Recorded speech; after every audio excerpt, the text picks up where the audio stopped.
나비 효과라고 하는 말이 있어요.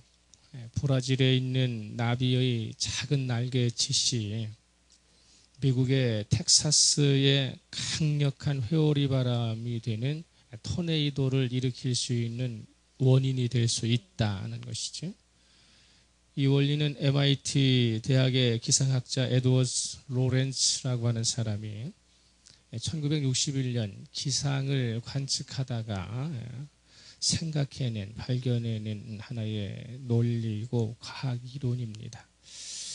나비의 날개짓 같은 작은 동작은 너무 미미해서 초기에는 전혀 감지할 수 없지요.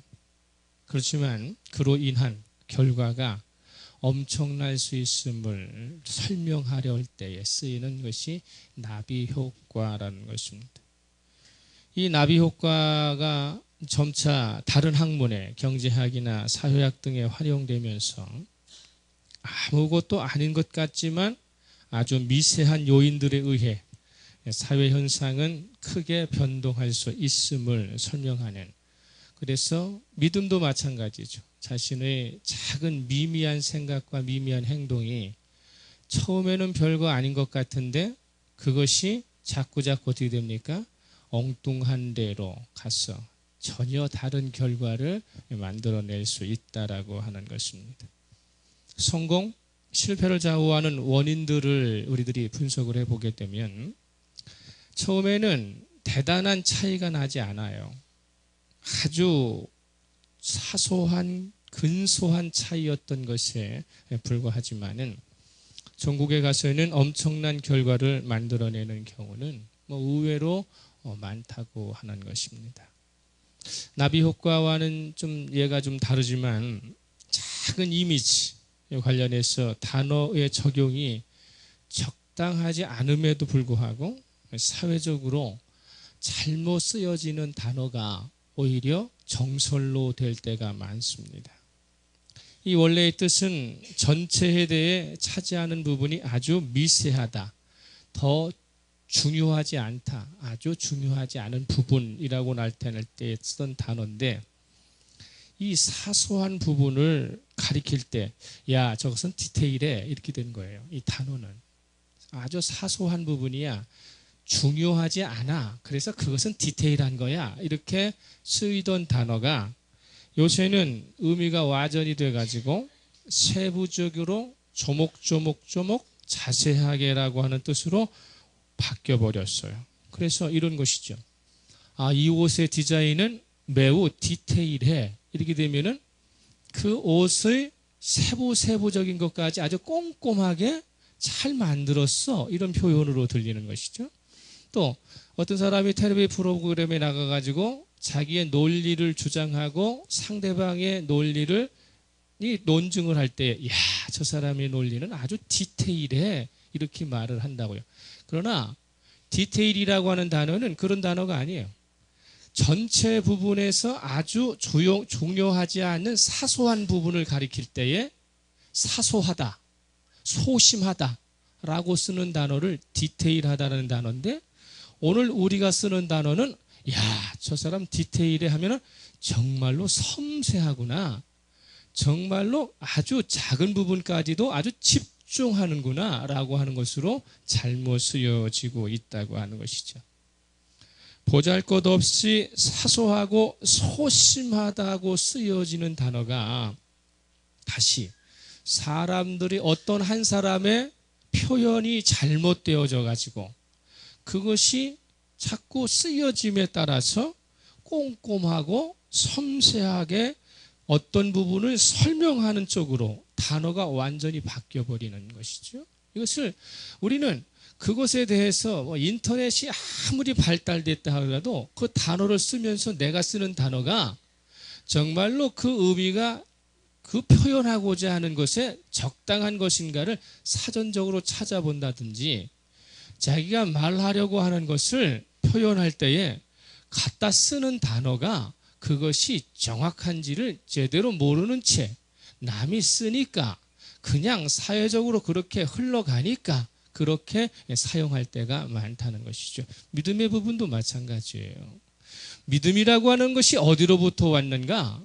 우리가 그리스도인 된 것이 누구에 의해서인가? 라고 하는 것을 착각을 하다 보니까 믿음은 소비자 중심으로, 믿는 사람 중심으로 자꾸 해석되어질 때가 많다는 것이죠. 제자들을 상대로 예수님께서 행하신 말씀 많죠? 그 중에 오늘 본문인 너희는 세상의 소금, 너희는 세상의 빛이라는 말씀을 가지고 있는 본문입니다. 오늘 교회 성도들은 이 말씀을 대할 때에 주님께서 처음에 그 제자들에게 의도하신 뜻을 그대로 처음에 제자들에게 가르쳐 주시려고 하는 그 의미를 훼손하지 않고 정말로 그 의미를 제대로 적용하고 있고 이해하고 받아들이고 있는가 하는 생각해야 됩니다.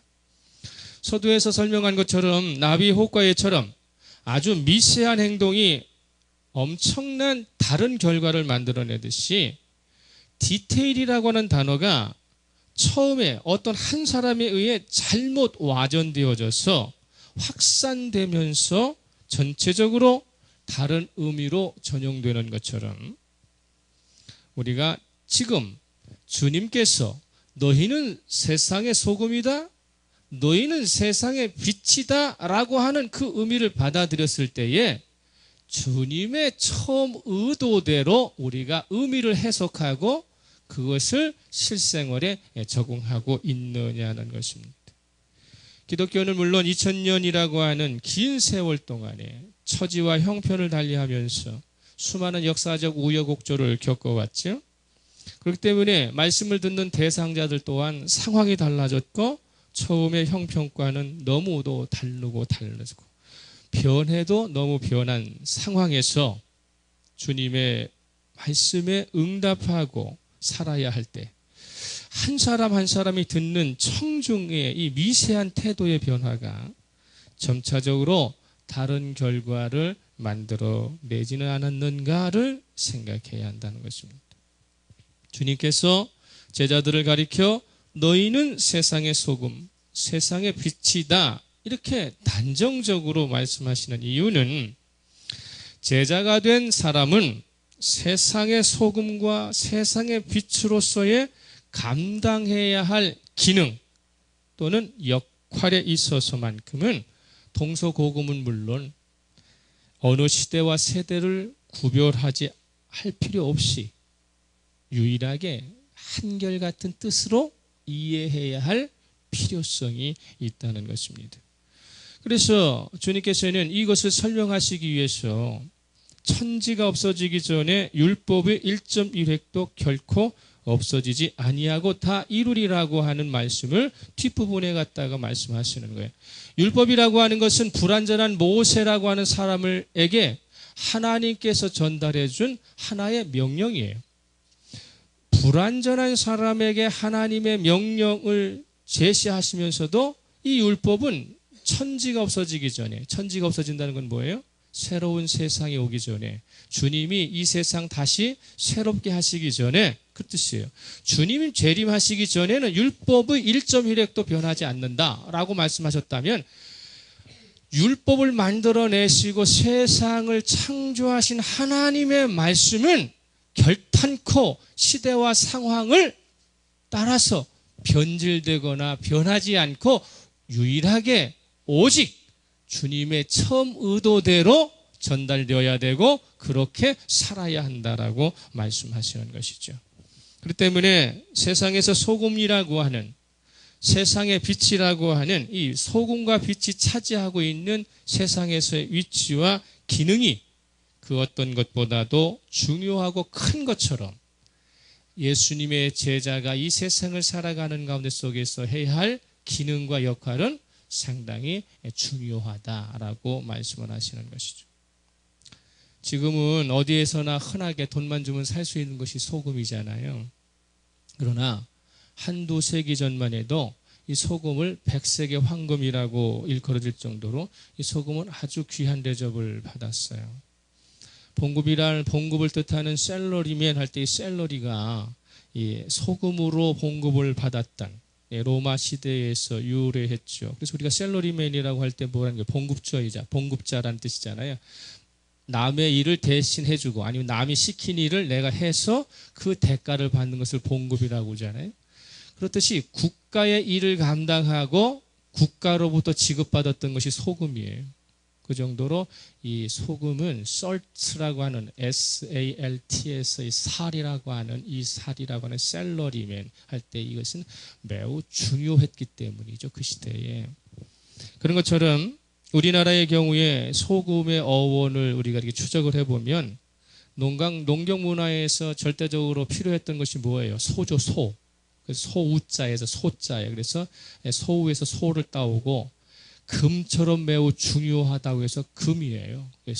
그래서 이 하나의 물질을 농경사회에서 매우 필요한 일을 하는 소처럼 그리고 재산을 증식하는 데 가장 으뜸이 되는 금처럼 중요하다 해서 소금이라고 부르는 사람들이 있는가 반면에 어떤 사람은 그냥 그대로 작은 금이다. 그래서 적을 소자를 써가지고 소금이라고 불러요. 그렇지만 소금은 순수 국어예요. 우리나라 말.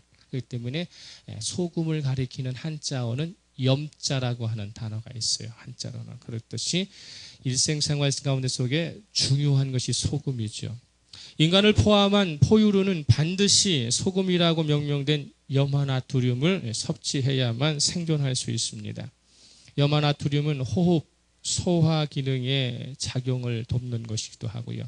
영양분, 산소, 그리고 인간의 자극을 주는 데에 매우 필요한 물질이죠.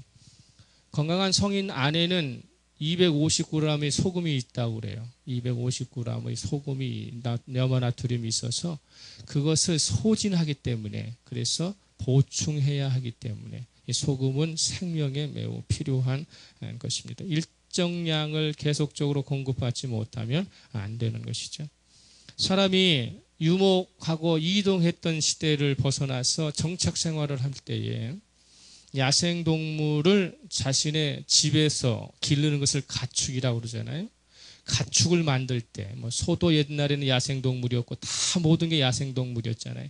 야생동물을 자기의 삶의 터전에서 함께 살면서 이용하기 위해서 가축으로 만들 때 그 야생동물을 유인했던 것이 소금이라는 것이죠.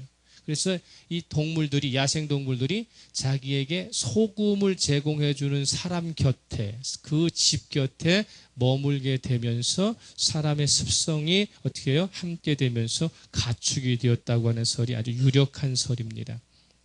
그런 것처럼 우리가 동물에게 소금을 주면서 동물을 가축화했던 것처럼 또 옛날에 우리가 시골길 같은데 길을 다니잖아요. 그럼 수천 년 전서부터 그 길이 형성이 돼가지고 다니던 원래의 자연적인 길이 있어요. 이 미국 같은 경우에 버팔로가 다니던 길은 반드시 소금이 있는 길이죠.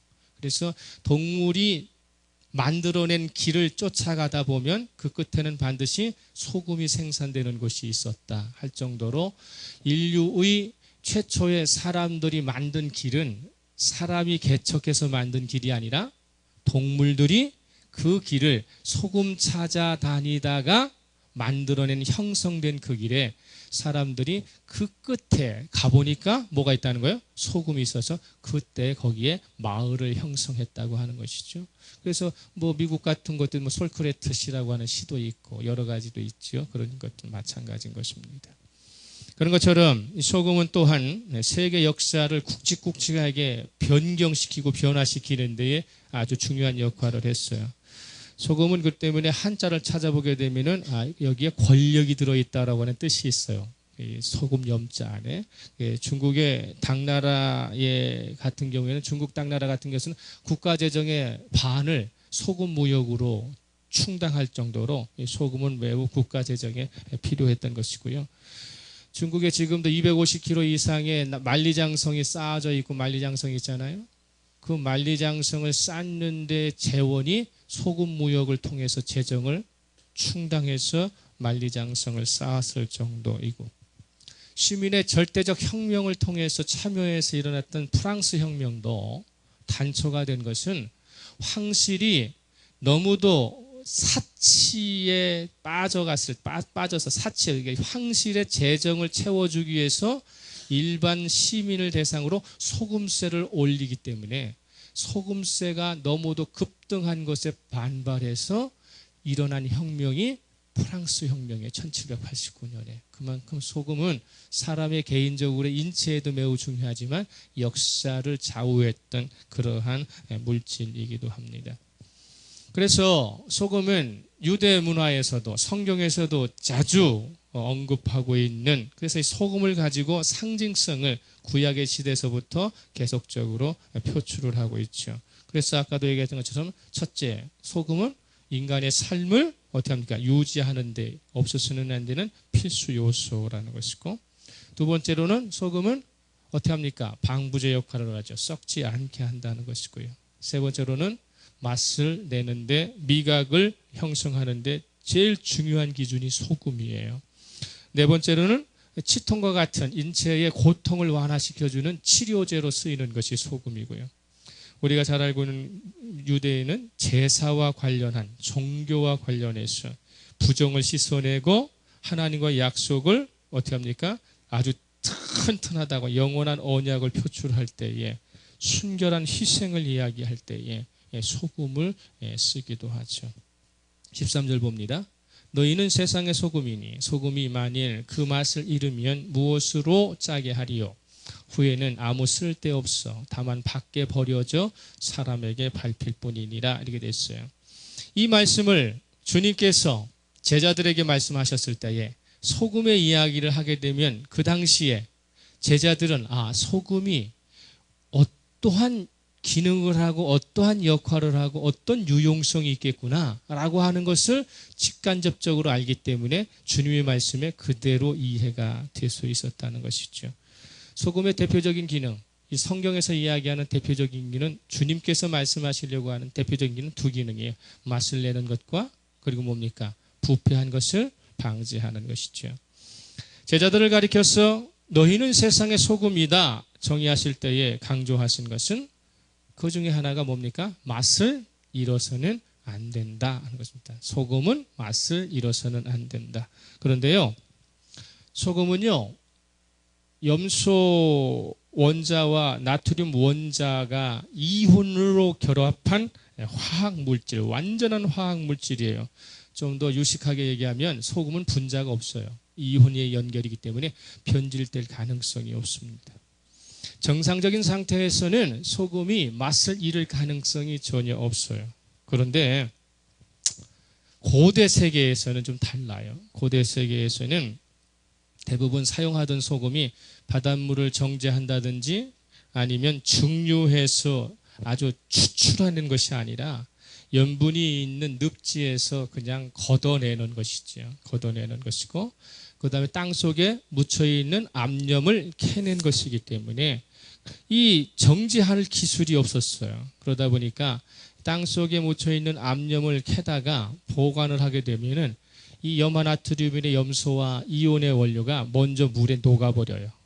그리고 불순물은 녹지 않는 상태가 되죠. 소금을 가져다가 잘못 보관을 하게 되면 거기에는 뭐가 빠져요? 소금의 이온들은 다 빠져버리고 그리고 불순물만 남게 되니까 그것이 맛을 잃어버리게 된 것이다 라고 하는 얘기입니다. 그래서 소금이 지니고 있어야 하는 필수 요소가 부족하거나 빠져나가 버린 것을 뭐라고 얘기해요? 맛을 잃었다라고 이야기하는 것이죠. 그렇기 때문에 우리들이 흔히 음식을 만드는 가운데 속에 권사님 맛 좀 보세요, 간 좀 보세요 할 때는 그걸 뭘 보라는 거예요? 소금의 양이 적당한가 보세요 라는 뜻이죠. 그래서 음식을 우리가 간을 맞춘다고 하는 것은 맛있게 되었느냐 덜 맞췄느냐가 아니라 애초에 무슨 생각을 하는 거예요? 간 본다는 것은 소금의 양이 일정하냐 아니면 제대로 들어갔느냐를 보는 것을 간 본다라고 얘기하고요. 또 우리가 일상생활 가운데 속에 잘못 되어지고 사람이 좀 이렇게 좀 모자르면 뭐라 그래? 저 사람 한참 맛이 갔네. 이렇게 맛 같다. 맛이 같다라는 것은 뭡니까? 소금이 적당량 들어가지 않았기 때문에 변질되어 버린 것이다. 뭔가 부족하다라고 할 때 맛이 간 사람, 간을 못 보는 사람 이렇게 되는 것이죠. 그런 것처럼 우리들의 이 주님께서 소금의 예를 통해서 말하시려고 하는 정확한 의미는 소금은 뭐 해야 한다? 짠맛이 있어야 한다는 것입니다. 짠맛이 있어야 된다. 그런 것처럼 소금의 당연한 본분, 소금의 당연한 정체성은 짠맛을 유지하는 것이에요. 그래서 주님을 따르는 사람이면 소금이 짠맛을 당연히 유지해야 하는 것처럼 주님의 제자는 온전한 사람이 되어야 한다라는 뜻이에요. 이 온전한 모습을 갖추고 있어야 한다. 이것이 제자의 삶이다라는 것입니다. 소금이 맛을 잃었다는 것은 본연의 기능과 역할을 할 수 없는 상태로 전락했다는 것이지요. 예수의 제자로서 본연의 기능과 역할을 하지 못하는 것을 두고 제자로서 맛을 잃어버렸다, 맛이 갔다라고 하는 것입니다. 그래서 13절에 맛을 잃으면 할 때 잃으면이라고 하는 이 단어는요, 우리가 흔히 하는 미각적으로 무엇이 잘못됐다는 뜻이 아니라 이 잃다라고 하는 단어는 어리석게 행동하다, 바보처럼 살다라는 뜻이에요. 소금이 맛을 잃으면 이라는 단어가 소금이 어리석게 행동하면, 소금이 바보처럼 되면 이런 뜻이거든요. 그래서 소금처럼 우리가 맛을 잃지 않는 것, 그것이 제자의 온전한 모습을 갖추고 있는 것이라는 뜻이죠. 두 번째로는 소금처럼 빛의 경우도 마찬가지죠. 14절에 너희는 세상의 빛이라 이렇게 됐을 때에 이것도 마찬가지로 빛은 빛으로서의 당연한 위치가 주어졌고 당연한 역할이 분배되었다는 뜻입니다. 어두운 집안에 등불을 켜서 높은 곳에 올려놓는 이유는 빛이 차지해야 할, 등불이 있어야 할 위치는 낮은 곳이 아니라 높은 곳이어야 되고 집안 안이어야 한다고 하는 그런 뜻이죠.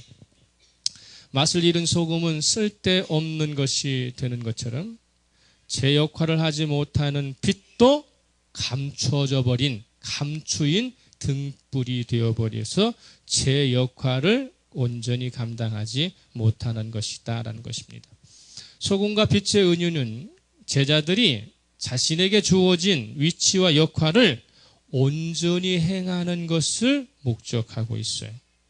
그렇지 못하면 맛을 잃은 소금처럼 감추인 등불 취급받을 수밖에 없다는 것입니다. 소금과 빛의 역할에 견주어서 제자의 온전함, 맛을 잃지 않고 자기의 위치를 차지해서 그 역할을 감당하는 것을 뭐라고 얘기하느냐면 16절에서 하반절에 나오는 말이죠. 16절에 너희 착한 행실을 보고 하늘에 계신 너희 아버지께 영광을 돌리게 하라. 이렇게 되어 있어서 착한 행실과 연결이 되고요.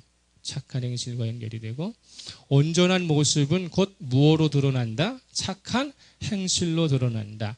20절에 가서 온전한 제자의 모습은 내가 너희에게 이르노니 너희 의가 서기관과 바리새인보다 더 낫지 못하면, 즉 착한 행실은 곧바로 무엇으로 또 표출이 되느냐면 서기관과 바리새인의 의보다 더 나은 상위 개념의 의로서의 모습이 드러나야 한다는 것입니다.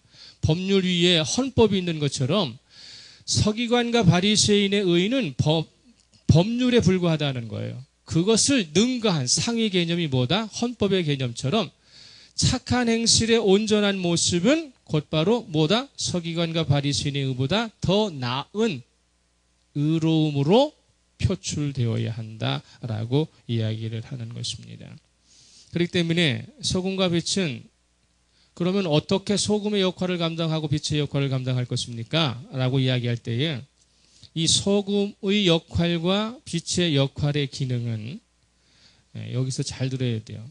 이미 천국의 복을 소유한 제자들의 행해야 할 삶을 설명하시기 위해 사용된 은유예요. 소금이 되기 위해서, 빛이 되기 위해서 노력하는 것이 아니라 소금된 자로서, 빛된 자로서 이것을 유지하고 행하는 데에 목적을 두고 있다는 것이죠. 즉 천국을 소유하기 위한 소금과 빛으로서의 열심이 아니라 동기 유발이 아니라 천국과 복을 소유한 자에게 자연스럽게 소금에 스며 있는 짠맛처럼 자연스럽게 빛은 어디에서든지 비춰지는 것처럼 어떻게 합니까? 자연스럽게 나타나는 것이 착한 행실이고 제자에게서 드러나는 의는 서기관의 의보다 바리새인의 의보다 더 뛰어난 삶으로 나타난다는 것입니다. 그러니까 너희는 세상의 소금이 되라 이렇게 말씀하지 않으시고 너희는 세상의 소금이다 라고 말한 것은 우리 안에 열심을 하면 소금의 기능처럼 들어오는 것이 아니라 이미 들어와 있는 것을 유지하는 데에 애써야 한다는 것이죠. 유지해야 되는데. 그 때문에 이 말이 흔히 이야기한 것처럼 무엇을 달성하기 위해 노력하는 것이 아니라 그것을 지켜내기 위해서 힘쓰는 것이에요. 이 말이 잘 이해를 해야 돼요. 지금까지의 설교는 소금이고 빛이니까 소금처럼 빛처럼 살아야 한다 하는 거예요. 그러나 성경은 그렇게 얘기하는 게 아니에요. 소금이 짠맛을 유지하면 소금의 기능을 감당하듯이 제자의 온전한 삶을 유지하면 당연히 착한 행실과 의로운 삶은 자연스럽게 표출되는 거예요. 똥 묻은 사람에게는 무슨 냄새 나요? 똥 냄새 나잖아요. 똥 묻은 사람은 똥 냄새 나게 돼 있어요. 좋은 향수를 뿌린 사람에게는 좋은 향기가 나는 것처럼 그렇기 때문에 우리 부분이 이 부분은 한 것이죠. 그래서 5장서부터 7장까지 전체적으로 전반적으로 이 부분들이 나오게 되죠. 그래서 5장 1절에서 12절까지는 행복을 선언하셔요. 복을 선언하셔요. 팔복을 선언하시죠. 선언을 해놓으시고 복 받는 사람, 이 사람이 누구다? 13절부터 16절까지 그 사람은 소금과 빛이다 라고 하는 것입니다. 소금과 빛이다. 그래서 소금과 빛된 사람은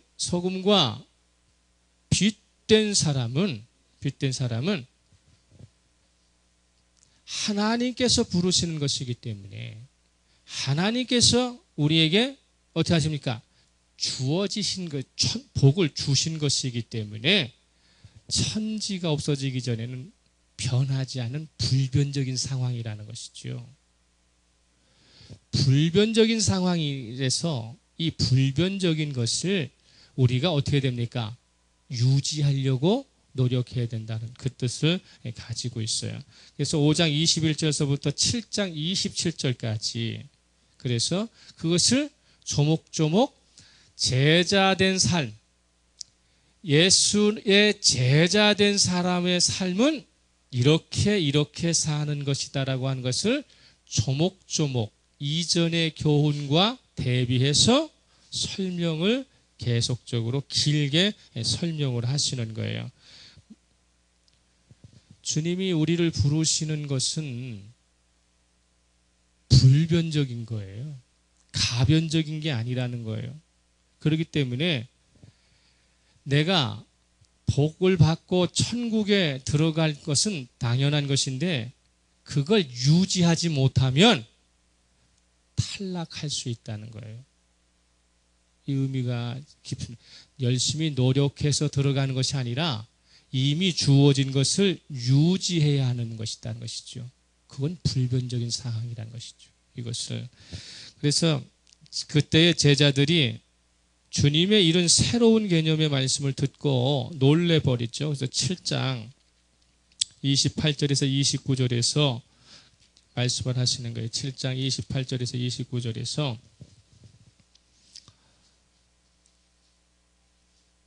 예수께서 이 말씀을 마치심에 무리들이 그의 가르치심에 놀라니 이는 그 가르치시는 것이 권위 있는 자와 같고 그들의 서기관들과 같지 아니함이러라 라고 이야기를 하는 것이죠.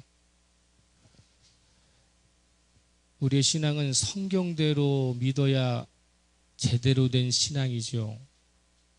사람이 만들어낸 신앙의 길, 사람이 만들어낸 믿음의 길이 더 신뢰가 가고 더 우리에게 유익이 올 것 같아도 사람이 만들어낸 길이나 사람이 만들어내는 방법으로는 안 된다는 것을 우리는 알아야 돼요.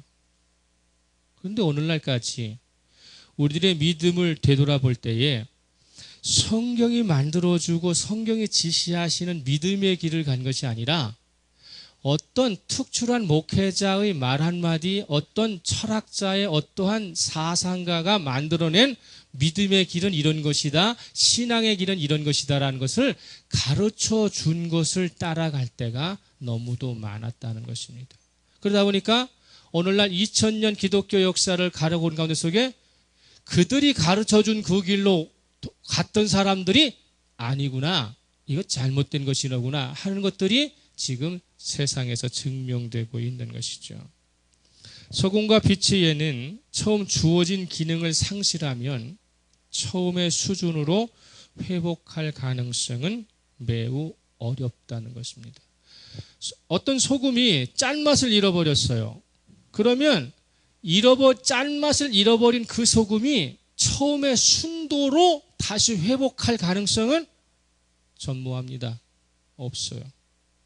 그런 것처럼 소금이 짠맛을 잃지 않으려면 어떻게 해야 돼요? 소금이 짠맛을 잃지 않으려면,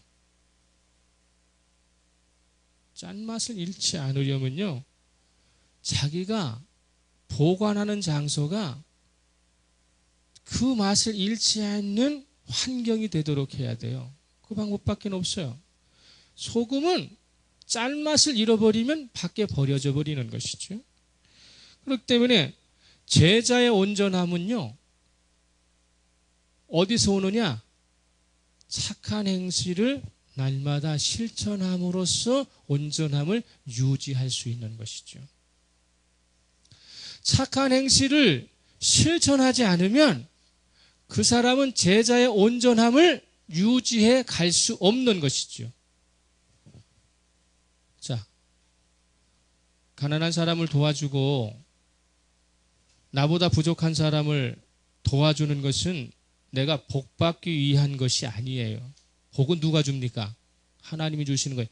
내가 가난한 사람을 도와주고 나보다 부족한 사람을 도와주는 것은 뭘 하기 위해서입니까? 근본적으로 제자의 온전함을 유지하기 위한 방편이에요. 그렇다면 잘 생각하세요. 내가 도와줄 사람이 없다면, 나의 도움을 받을 수 있는 사람이 없다면 나는 제자의 온전함을 유지할 수 있어요, 없어요? 없어요. 우리의 본성은 죄악이기 때문에, 우리의 본성은 게을러지기 때문에 내가 나를 도와줄 사람이 내 주변에 없으면 나는 제자의 온전함을 유지할 수 없어요. 그래서 주님께서는 나에게 제자의 온전함을 유지하도록 내 주변에 내가 기도해 줘야 할 사람들을 만들어내는 것이고, 나보다 부족한 사람들을 나에게 붙여주시는 것인데, 그것을 망실해버리면 맛을 잃어버리는 거예요. 보지 못하면 맛을 잃어버리는 거예요. 소금이 맛을 잃어버리면 버리는 것처럼 내 눈에 내가 기도해 줄 사람이 나타나지 않고 내가 도와줄 사람이 없으면 내 영적인 눈은 상실해버려서 맛을 가버리는 거예요. 그래서 그것을 뭐라고 합니까? 어리석은 사람이라고 이야기하는 것이고 바보처럼 행동한다고 하는 것이죠. 이 매우 중요한 것입니다. 빛이 어느 공간에 갇혀버리면 더 이상 빛을 발산할 수가 없어요. 갇혀버리니까. 제자의 신분이 어느 곳에 갇혀버리면 그 사람은 그때부터 제자가 될 수 없어요. 말씀을 볼 수 있는 시간을 점점 놓쳐버려요. 바빠서. 그게 갇히는 거예요. 내가 기도할 수 있는 시간이 점점 없어요. 너무 바빠서. 그러면 그 사람은 죄에 갇히게 되는 거예요. 그래서 빛이 말 아래 갇혀가지고 지금은 전기로 빛이 오기 때문에 그렇지 않지만 옛날에 등불은 산소가 없으면 어떻게 됩니까? 꺼져버리는 것이죠. 탁탁한 공간에 갇혀버린 그 빛 자체가 죽어버리는 것이죠. 그렇기 때문에 내가 빛을 발산할 수 있는 장소로 가야 하는 것입니다. 그래서 옛날에는 다 어디요? 산 위에 동네가 있었듯이 내 빛이 발산하도록, 내 빛이 반사되도록 내가 찾아서 가서 서 있어야 할 위치와 살아야 할 위치에 있을 때에 그때에만 온전함을 유지할 수 있다고 하는 것입니다. 디테일의 힘이라고 하는 책이 있어요. 2009년에 나온 책인데 거기에 계산하는 방법이 하나 나와요. 디테일이라고 하는 책도 여러분들에게 유익한 것이지만 거기에 계산하는 방법이 100 빼기 1은 얼마예요? 100 빼기 1은 99죠. 100 빼기 1은 빵이에요. 100에서 하나 빼면 우리는 99개가 남았다고 생각하지만 디테일이라고 하는 것은 100에서 하나 빼면 제로예요. 자, 예를 들어 봅시다. 어느 예술의 경지가 높은 도공이 온 심려를 기울여 가지고 도자기를 빚어요. 그래서 어떻습니까? 가마에 놓고 온 정성을 다해 가지고 수날을 잠도 못 자면서 불을 뗍니다. 그죠? 불을 떼 가지고 그 불이 1800도 2000도까지 올랐다가 그래 가지고 그 가마에서 작품을 꺼낼 때에 100가지 중에 한 가지 흠이 있다. 그러면 그 도공은 100가지 중에서 한 가지의 흠이 나온 거니까 이건 99점짜리니까 하고 그 도자기를 살려주느냐고요.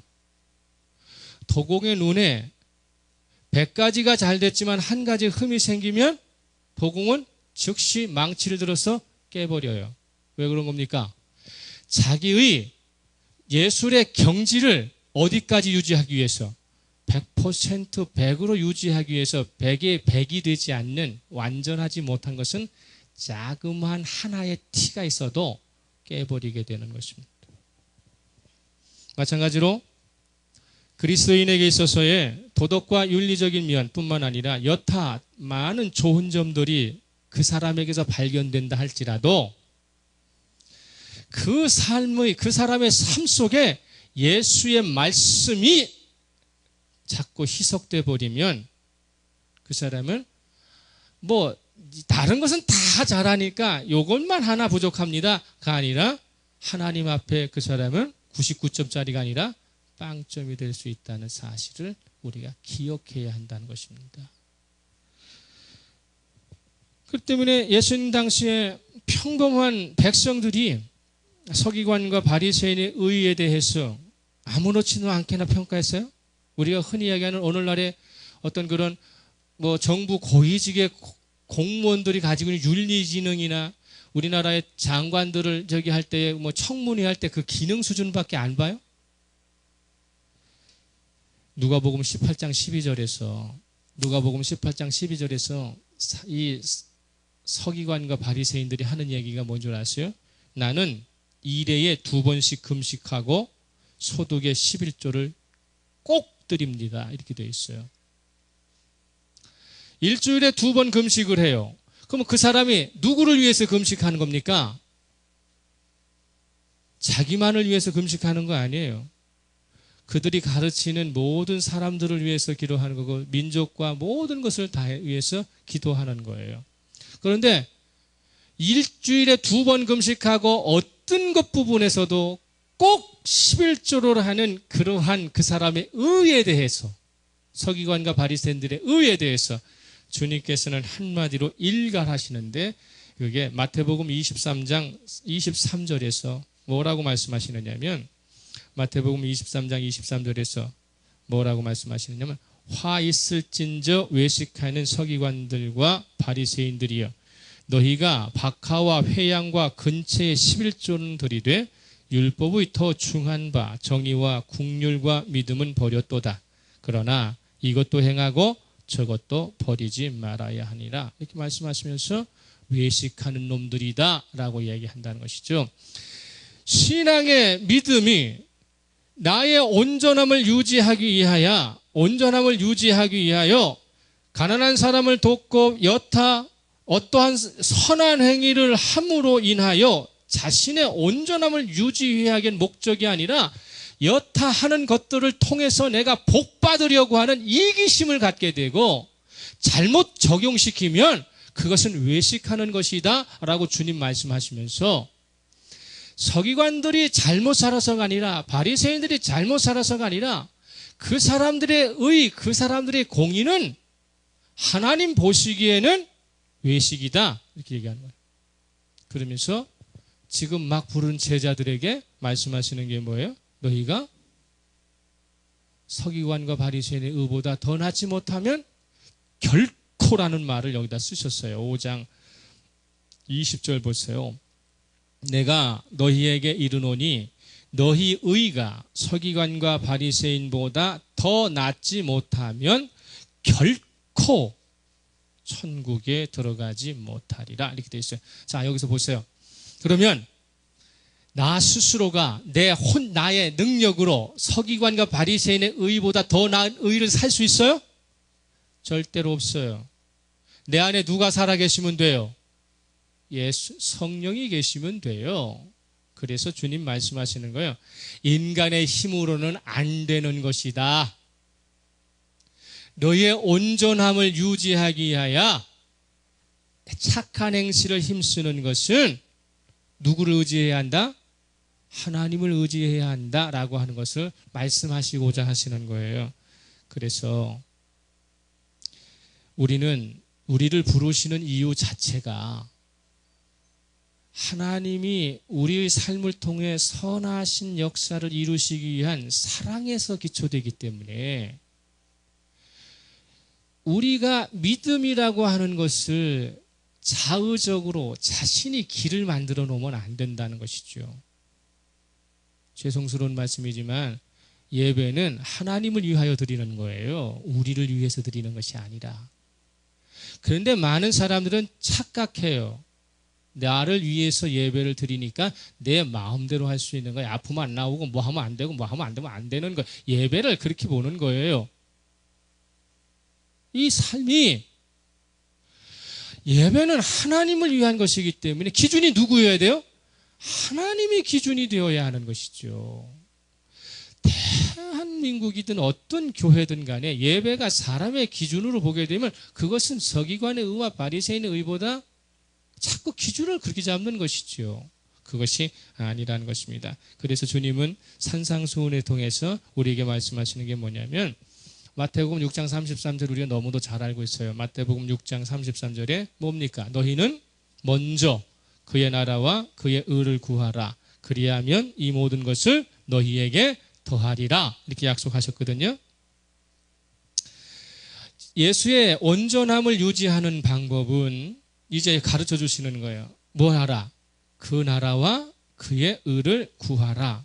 우리가 여기서 자꾸 오해를 해요. 그의 나라와 그의 의는 너무 높은 곳에 있다라고 생각을 하는 거예요. 너무 높은 곳에 있다고. 그래서 아무나 누구나 그 높은 곳을 실천할 수 없다라고 생각하는 거예요. 그렇지만 성경에서 이야기하는 것은 그 얘기를 하지 않으시는 것이죠. 6장 33절을 이야기하기 전에 주님께서 그것을 설명하시기 위해서 먹고 사는 문제 얘기하신 거예요. 잘 보세요. 6장 33절을 하기 전에 6장 33절로 가기 전에 거기에 뭐라고 이야기를 하느냐면 6장 33절을 가기 전에 25절에서 6장 25절에서 그러므로 내가 너희에게 이르노니 목숨을 위하여 무엇을 먹을까 무엇을 마실까 몸을 위하여 무엇을 입을까 염려하지 말라. 목숨이 음식보다 중하지 아니하며 몸이 의복보다 중하지 아니하냐 이렇게 말씀하시는 이유는 뭐냐면 우리가 염려하고 근심해야 할 것은 무엇이다? 하나님의 나라와 그의 의에 대해서 염려하라는 거예요.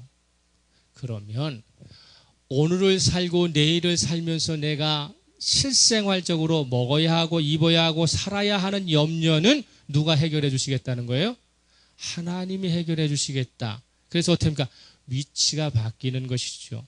나는 하나님의 나라와 그 의를 염려하고 하나님은 내가 살아가는 일생생활에 필요한 먹을 것, 입을 것, 살아야 할 것은 누가 염려하시는 거예요? 하나님이 염려하시도록 바꾸어라 하는 것입니다. 그러면 그의 나라와 그의 의를 이루는 것은 뭐냐면요, 자기가 작은 걱정을 해요. 이런저런 걱정을 해요. 걱정을 할 때에 이것을 자기 입장에서 해답을 얻으려고 하는 것이 아니라 하나님의 입장에서 해답을 얻으려고 주님께 의지하면 그것이 그의 나라와 그 의를 구하는 거예요. 나에게 자녀의 문제가 있어요. 이 자녀의 문제를 내가 염려하고 내가 고민하고 근심하면 그것은 내가 먹고 사는 문제에 걸리는 거예요. 그런데 자녀의 문제가 있어요. 이것을 주님 앞에 갖다 놓고, 주님, 내 자녀의 문제가 이러저런 문제가 있습니다. 어떻게 해야 합니까? 주님이 해답해 주세요. 주님이 해결해 주세요. 라고 하는 것은, 그것은 그 나라와 그 의를 구하는 거예요. 어려운 데 있는 것이 아니라 너무도 쉬운 곳에 있는데 그 방법을 모르는 것이죠. 천리길도 한 걸음이라는 말인 것처럼 지극히 작은 것에 충성된 자가 큰 것에도 충성된 자라고 말씀하시는 것입니다. 아무리 작은 염려와 근심거리일지라도 하나님께 의탁하고 하나님이 행하시는 방법대로 하나님이 주시는 답을 그대로 실천하겠습니다 하면 그 나라와 그 의를 구하는 것이에요. 이 작은 것은 내가 해결하고요, 큰 것은 하나님이 해결해 주세요 라고 하는 것은 먹고 사는 문제에 걸려버리게 되는 것입니다. 그래서 주님께서는 또 뭐라고 말씀을 하시느냐면은 7장에 가서, 마태복음 7장에 가서 7절이에요. 마태복음 7장 7절에서 다시 한번 이야기하는 거예요. 구하라 그리하면 너희에게 주실 것이요, 찾으라 그리하면 찾아낼 것이요, 문을 두드리라 그리하면 너희에게 열릴 것이다 라고 이야기할 때에, 지금까지 저와 여러분이 구하고 찾고 두드리는 것을 무엇을 위해서, 어떤 대상을 구하고 찾고 두드렸느냐는 것을 생각해 봐야 합니다. 이 세상에 살아갈 때에 우리에게 필요한 가장 중요한 것은, 가장 좋은 것을 주실 수 있는 분은 누구시다? 하나님이시다라고 하는 것을 망각해버리고 구하고 망각해버리고 찾고 두드리는 것은 온전함이 아니라는 것입니다. 예수님은 뭐라고 이야기하는 것이냐면, 하늘에 계신 아버지의 신실하심을 절대적으로 의지하고 있느냐라고 묻는 거예요. 하늘에 계신 아버지야말로 세상에 가장 좋은 것으로 채워주실 수 있는 유일한 하나님이라고 하는 것을 정말로 믿고 있느냐, 정말로 확신하고 있느냐라고 묻는 거예요. 내가 하나님이 나에게 가장 좋은 것을 채워주실 것이라고 하는 믿음 없이 내가 원하는 것을 구하고 내가 원하는 것을 두드리고 찾아봐야 그것은 좋은 것이 아니라는 것이지요. 그것으로 다시 나는 발목 잡힐 것이고, 그것으로 다시 나는 어떻게 될 겁니까? 근심거리를 만들어낼 것이고, 그것 때문에 다시 나는 또 다른 염려에 휩싸여서 평생을 근심과 염려만 하다가 세상이 끝난다고 하는 것입니다. 사랑도 마찬가지예요. 구하고 찾고 두드리는 가운데 속에 사랑도 자기 형편에 맞게끔, 분수에 맞게끔 작은 것도 실천하는 것입니다. 나중에 큰 것 하겠습니다. 나중에 하나님 큰 사건 하나 해야겠습니다. 이게 아니라는 것이죠. 가장 가까운 사람에게 말씨 하나 제대로 정성스럽게 하는 것, 착한 행동 가벼이 취급하지 않고 실천하는 것, 이것이 그리스도의 장성한 분량에 이르기까지 제자의 온전함을 유지할 수 있는 지름길이고 길이라는 것입니다. 성도의 입장에서 처음에 나비처럼 작은 날개짓일지라도 그 작은 것이 하나님과 예수 그리스도를 향한 진실에서 시작됐다면 아주 작은 행위이지만 이것이 하나님을 향한 것이고 예수 그리스도를 향한 것이라면 나중에 우리가 상상할 수 없는 엄청난 결과를 만들어내는 추동력은 누가 갖고 계시다는 거예요? 하나님이 갖고 계시다는 것을 이야기하는 것입니다. 나의 자그만 몸짓 하나가 하나님의 엄청난 복을 가져올 수 있는 추동력이 주님으로부터 온다는 것입니다. 반면에 신앙은 예수 그리스도와 관계되지 않은 것이 없기 때문에 성도의 마음가짐만큼은 하나를 잃으면 모두를 잃을 것이라고 하는 긴밀함, 조밀함, 잘못 사용되지만 디테일함이 있어야 한다는 사실이에요. 그렇기 때문에 우리가 흔히 이야기하는 게 뭡니까? 하나님이 좋아하실 만한 것은 대충 해놓고 자신의 기쁨을 위해서는 조밀하고 세심한 태도를 지니는 것은 지극히 어리석은 것이죠. 그것이 소금이 맛을 잃는 것이고 빛이 감추어지는 것이고 아무 쓸모에도 없는 것입니다. 하나님의 일은 조밀하게, 내 일은 대충 그런 자세를 가지고 있으면 하나님의 내가 대충해서 내 인생에 빵꾸난 것은 누가 채워주시는 거예요? 하나님이 채워주셔서 온전함으로 계속 유지하게 해주신다라고 하는 것입니다. 하나님께서 우리의 대충의 인생을 채워주셔서 조밀하게 해주신다면 우리가 더 이상 어떤 근심과 염려를 오래 붙잡고 있겠어요?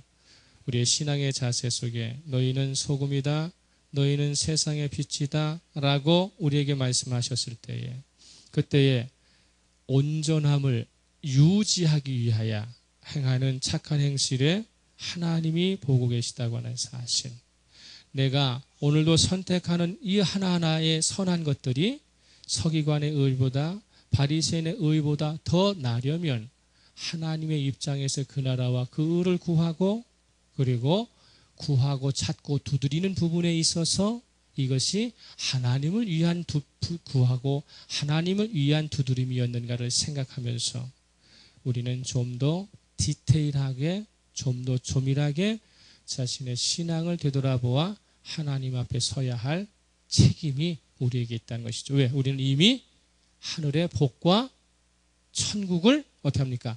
소유한 자이기 때문에 그런 것입니다. 소유하기 위하여 노력하는 것이 아니라 소유한 것을 잃어버리지 않고 지켜서 그래서 칭찬받는 저와 여러분 되시기를 예수 그리스도 이름으로 축복합니다.